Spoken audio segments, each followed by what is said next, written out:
is in no way medical advice. So yeah, take what I say, well, do your own research, but I'm going to point you in the direction of some information that may help you if you have sinus issues, or if you have allergy issues, I should say, and you find yourself, like I do, buying Piriton. Well, I buy packs of 500. So yeah, probably not very good for you, I have to say. And I take them rarely now, although over the years I've taken quite a few hundred Piriton tablets. So what I think my issue is, if I can say the word, which I should be able to say easily now because I've said it 1,000 times, but yet I still struggle, is I have a salicylate sensitivity. Salicylate sensitivity. It's a salicylate, or salicylic acid, as it's sometimes known, is in pretty much all foods. And when I say foods, it's in what we eat, which aren't always foods. And what it is, it's a compound. It's thought to be a compound. I don't prescribe that. Scientists know everything. They've sussed out our planet, and yeah, everything's sorted and sussed out. No, I don't believe that for a minute. But it's thought to be a compound which Mother Nature has designed to protect that piece of fruit or vegetable or nut or anything, whatever it is. And this salicylic acid, or salicylate, is yeah, in pretty much everything. And it's also in things like perfumes, soaps, cleaners, medication, drugs. And actually what salicylic acid is also known as, which a lot of people are allergic to, is aspirin. So if you are allergic to aspirin, you're allergic to salicylic acid.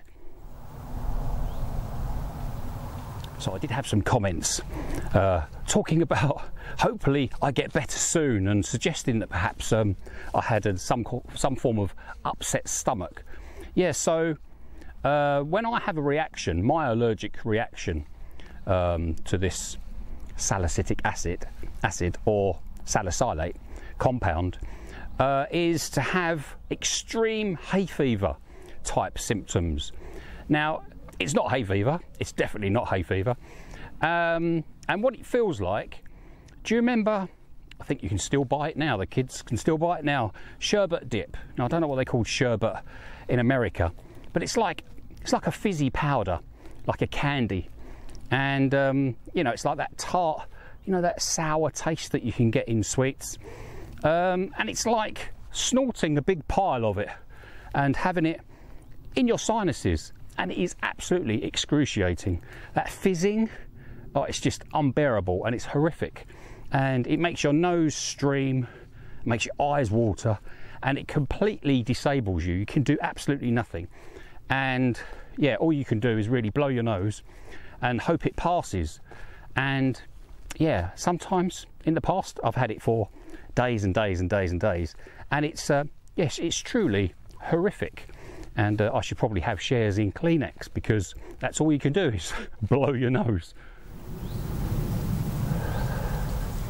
So yeah, it's thought that this compound is created by Mother Nature to stop the food, nut, whatever is vegetable, anything, being eaten. It's, you know, it's a protection mechanism, and it's something I probably will explore this in future videos about what us humans eat and what we should be eating. We do know now that we shouldn't really be eating sugar. We probably shouldn't be eating grains or wheat or bread and things like that. You know, a lot of the health issues that we have as we get older are basically caused by what we eat. And I think that's becoming more and more common knowledge. So yeah, maybe I'll talk about that in the future. So the situation with me is, I put up some charts so you can have a look at the research that's been done. Now, this has only just begun, really, this research, over the last, I don't know, maybe a couple of decades. And in the charts you can see how they've segregated various foods into higher levels of salicylates and low levels. And me personally, I can eat some of these foods which are classed as high level salicylate foods. Now, my opinion is that it's completely impossible to test every type of food, isn't it? Because one piece of cabbage that's grown in one country will have a different level of salicylate acid. I do say that word wrong. I say salicylate because that's how I can say it. Salicylic acid, I could just about say it. So bear with. So yeah, every food can't be tested. They say that cashews are safe to eat or have low levels of this acid, but peanuts have high levels. But then they say peanut butter has low levels. So the research is only just begun, and I eat a lot of peanut butter now because I no longer eat honey. But I don't eat peanuts, but I do eat cashews. Cashews now has replaced my snack, whereas before it used to be chocolate. The problem with me is because you don't ever know where you are. You never know how safe you are. And to be honest, it's becoming a bit of a problem in the fact that I'm becoming a bit fearful of food, which is horrific because that kind of ruins your life. I walk around the supermarket looking at food thinking, I can't eat that.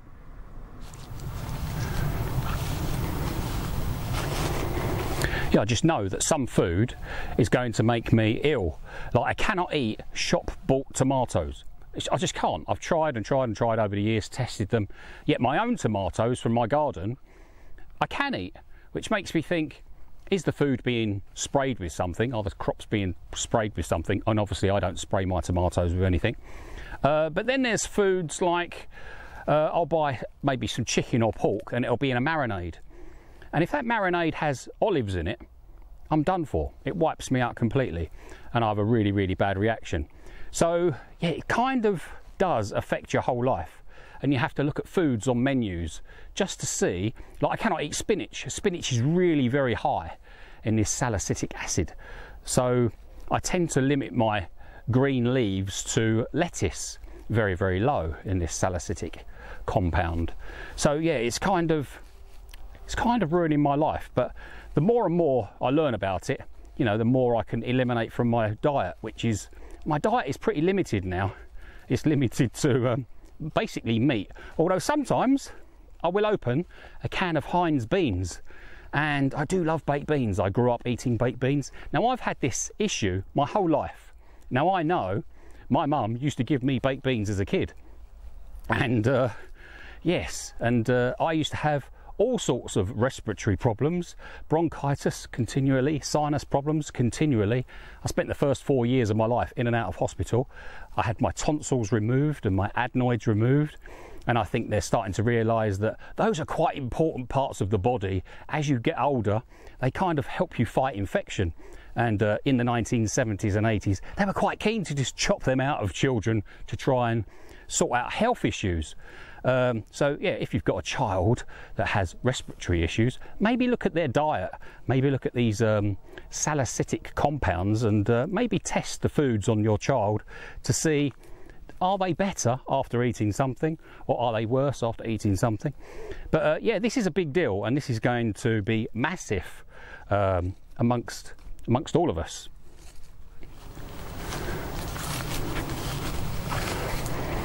Anyway, I thought I'd give you the heads up regarding how I live and what issues I have to deal with, on top of all the thousands of issues I have to deal with, ADHD and being slightly autistic. Yeah, I have to deal with this food issue as well, and it's yeah, it's kind of ruining my life, but you know, I keep smiling, have a laugh, don't take life too seriously. So I'm going to show you what I've been thinking about in the house. Yeah, thinking about maybe building another wall.